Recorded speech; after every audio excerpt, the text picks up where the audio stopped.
عايزين نحلي، وطبعا ما ينفعش نروح من غير ما ناكل تمريه وسمنيه والزلابيه البورسعيد. فطلعنا على مول ديليسيبس ورحنا على جدو عزيز، والاسعار بتاعتهم في اللذيذ قوي، واحنا طلبنا بوكس الوسط. السمنيه والتمريه، الزبديه زبديه ايه واحنا بنتسحر، والزلابيه الزلابيه السمنيه والتمريه اصل الحلويات البورسعيديه. بتقول لك التمريه فيها تمر.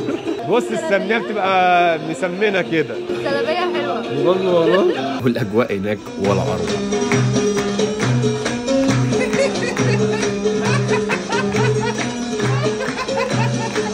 الاتموسفير هنا خطير.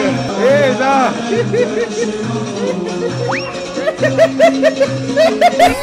وفي النهايه حبيت اوصل لكم ان احنا نقدر نسافر ونتفسح باقل تكلفه ممكنه او على قد فلوسنا. فلو عجبكم الفيديو ما تنسوش تعملوا لايك وكومنت وشير، واشوفكم الفيديو الجاي. فهب هب هب هب